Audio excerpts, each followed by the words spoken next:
The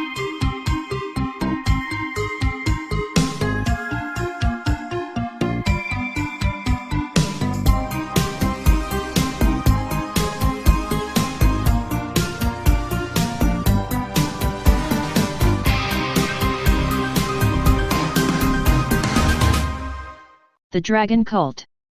The summer of 1969 was a very strange period in the quest for the truth behind the legend of the Loch Ness Monster. It was a decidedly alternative period, too. Information surfaced on a secret dragon cult said to have been operating in the vicinity of the huge loch.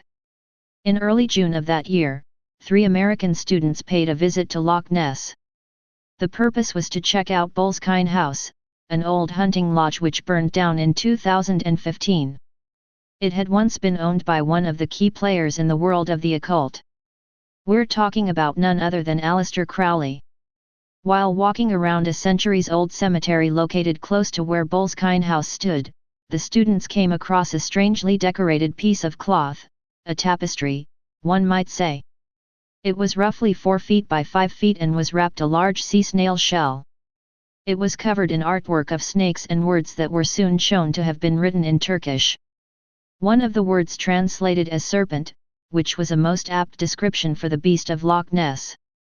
Turkey has its very own lake monster, which is said to dwell in the waters of Lake Van. Of the several other people who had the opportunity to see and examine the tapestry in June 1969, one was a dedicated Nessie seeker named Frederick Ted Holliday. He couldn't fail to make a connection between the Loch Ness Monster and the dragon and serpent-based imagery. Collectively, the above led Holliday to conclude that all of this was evidence of some kind of clandestine cult operating in the area. Holliday knew only too well that Aleister Crowley was linked to all manner of secret societies and the occult and to Loch Ness itself. These were further factors that led Holliday to suspect the presence of a dragon-worshipping group in the area.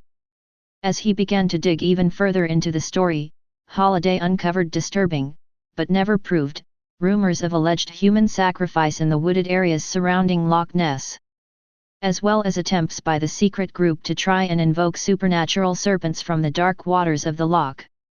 As intriguing as all of this is, the idea that regular human sacrifice was performed at the loch in the late 1960s and could have been achieved without those involved ever getting caught is extremely unlikely.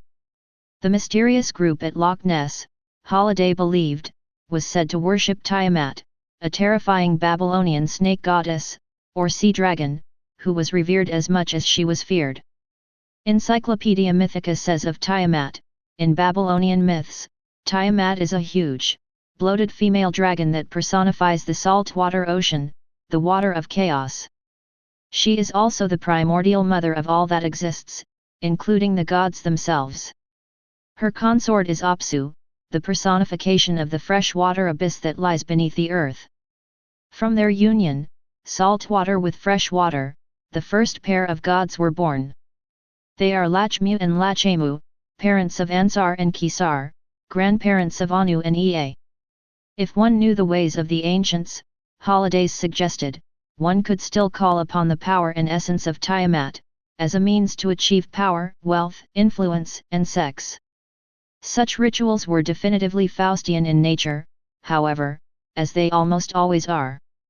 The conjurer had to take great heed when summoning the spirit form of Tiamat, lest violent, deadly forces might be unleashed. It was highly possible, thought Holliday, as he suggested in correspondence with other Nessie seekers, that the monsters seen at Loch Ness were manifestations of Tiamat. Albeit in a very strange, latter-day incarnation, and specifically provoked to manifest by that aforementioned cult.